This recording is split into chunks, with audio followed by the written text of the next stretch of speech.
Welcome back, everyone, to Global War 1914, Operation Albatross. This is the fall-winter of 1917, and this is for the United States. And I don't have anything marked here on the board yet because a lot of our movements are going to depend on whether or not we enter into World War I this turn. So we got to do our income, our peacetime income increase, and if we get anything but a 1, then we have a decision to make. And I will go through what our options are here with you guys. If we do, in fact, roll anything higher than a 1, which would place us up to at least 37. So let's see what we get here. Oh, man. Oh, well, it's going to have to wait till next turn. So our income moves up to 36. And we are going to be 1 shy from making a decision on whether or not to join World War I or not. Okay, so let's review our purchases. And I even had my units in reserve ready to place down, assuming that we were going to roll anything but a 1. And that's going to have to wait until next turn, unfortunately. Okay. For purchases, we are going to purchase an infantry for $3. We're going to upgrade a militia for 2, up to an infantry. Complete construction of a cruiser for 2. Ordinarily that would be 3, but we do save $1 because we have improved construction. Likewise, we save $1 on a naval transport. It's going to cost us 6, where it would usually cost us 7. We'll purchase 2 artillery for 10, a marine for 4, and then we are going to purchase a dreadnought, but we're going to consolidate the purchase into 2 phases. So it's going to start at stage 3 instead of stage 4. And we can do that because we have improved construction. All right. For technology, we have 5 tech rolls. We're going to do counter battery fire, depth charges and hydrophones, convoy system, strategic bombers, and wartime economy. I'm going to hold off on factories. Didn't realize that I had 6 up on the board, but we only get 5. So I'm going to go through this again just to make sure. Counter battery fire, depth charges and hydrophones, convoy system, strategic bombers, and wartime economy. Okay, let's roll for some tech. Here is counter battery fire. We need a 6 or higher. And we do get a 6, so we move to stage 3 on that one. Depth charges and hydrophones need a 7 or higher. And we miss with a 2. Convoy systems need a 6 or higher. And we get that one with a 12, so we move to stage 2. That will give us Q ships that where our convoys will get a defense roll against attacking submarines at a 1. Next up is strategic bombers. It's going to be a 7 or higher. And we miss with that one. And let's see, last but not least, wartime economy, 7 or higher. And we miss with that one as well. Okay, so not a great round for technology for us. Hopefully we can do better next go around. Let's see. Here in Mexico, let's sort this out and see what we can do here. So we've taken over Mexico City. The Federales have 5 infantry here in western Mexico. We're in the fall winter. I don't think we're going to do any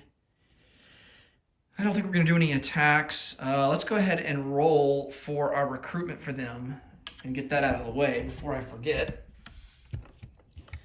So for them, I think it's a 5 or less. Yeah, so we need a 5 or less. Nice, we get a 5. So we get a free infantry, and I'm going to place him into eastern Mexico.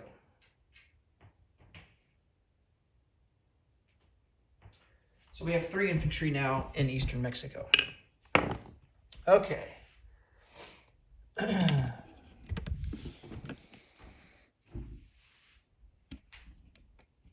don't think we have any combat moves down here in South America. We do have some non-combat. I am going to take these two surface ships that are here in P77, and they're going to come 1-2, rejoin this pre-dreadnought that is here in A49, and that will reinstate the blockade of Buenos Aires.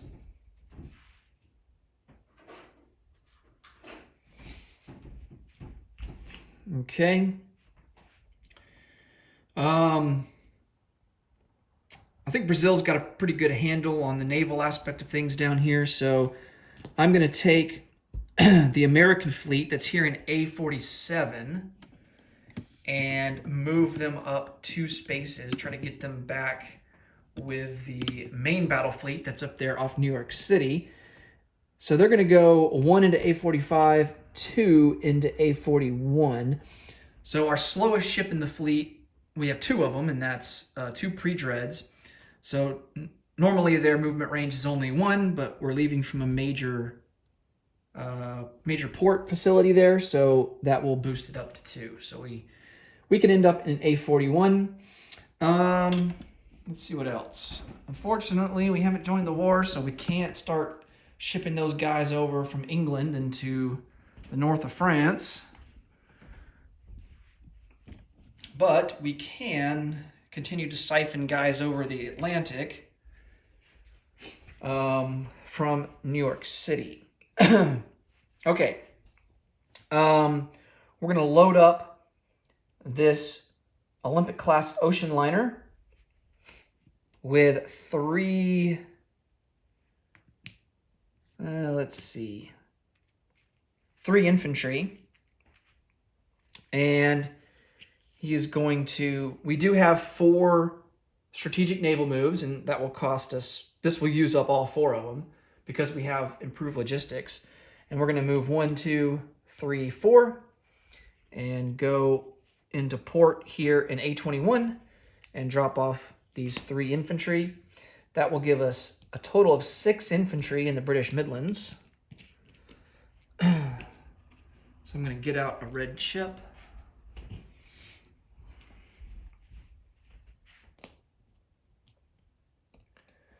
All right. This naval transport that's here in port in A21, so he can move 3 spots, and he's going to go 1, 2, 3 into A18. And I'm going to put him in port here in the Canadian Maritimes just to make sure that he is protected from any German submarine shenanigans that may occur. Because his if I leave him out of port, his submarines could come over and sink me by default. Okay, we have 2 more naval transports that are in port here in New York, and we're going to load them up with 2 Marines and 2 artillery.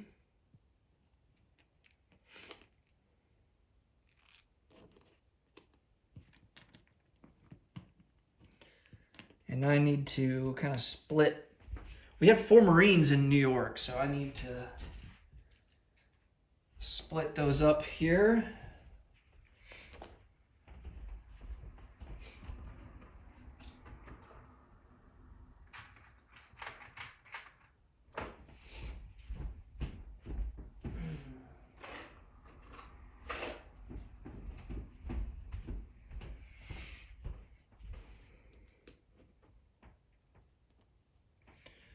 All right, and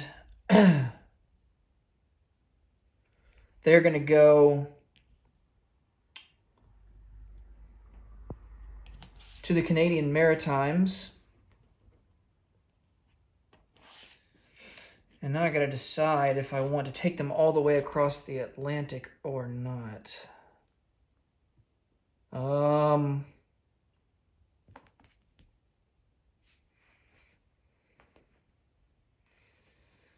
Oh, let's see. You know what? I think I'm just going to move them over one into the Canadian Maritimes for now.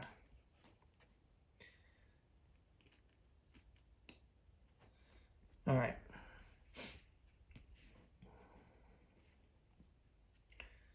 Well, we're technically neutral, so I don't think we can.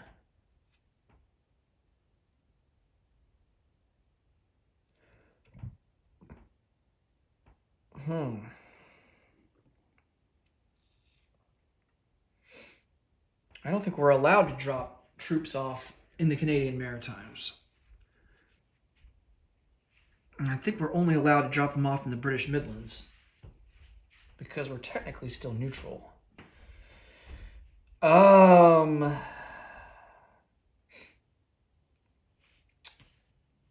Let's see here. Which also begs the question, can we go into port? Can we utilize their ports? I don't think we can quite. Well,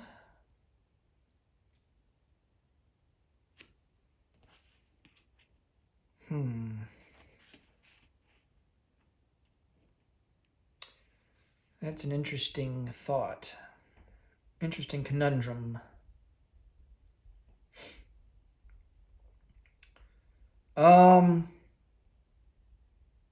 I think what I'm going to do, I'm going to leave that naval transport that I put into port in the Canadian Maritimes. I'm going to leave him in the British Midlands because I'm not so sure that we can use other British territory because we're still technically neutral. Now, once we join the war, we can use it all we want.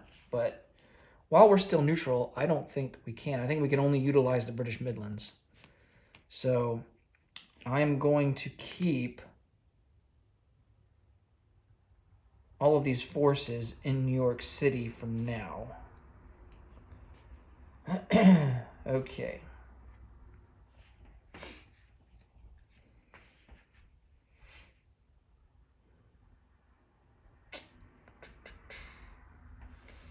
All right, let's dish out our cash and carry units. So 1 artillery goes to the British Midlands. French artillery will go to Normandy.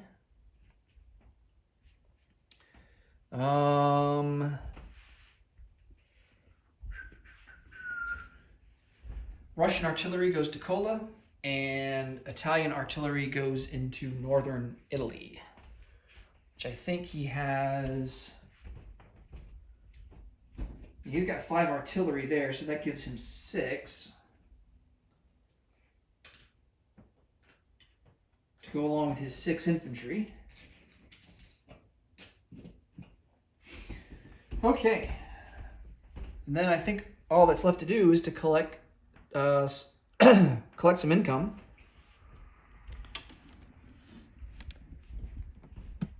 And we gotta place these units down. Can't forget to do that. So let me come back here.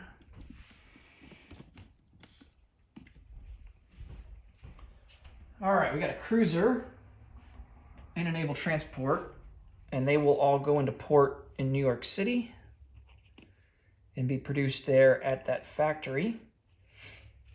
We got an infantry. Let's do the infantry upgrade first, and that will be in Chicago. And then the infantry, the new infantry will be produced in New York.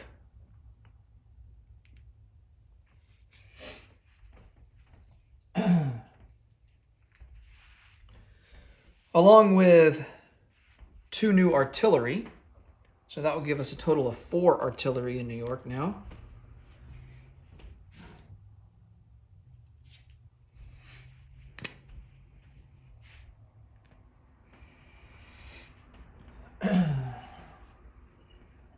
Put a dreadnought at stage 3 on the production chart.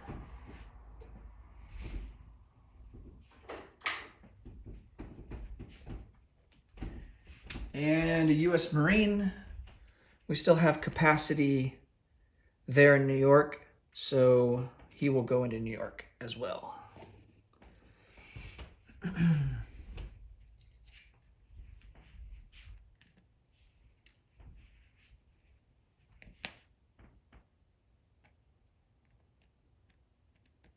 So we have 5 Marines in New York. Okay, now we can collect some income.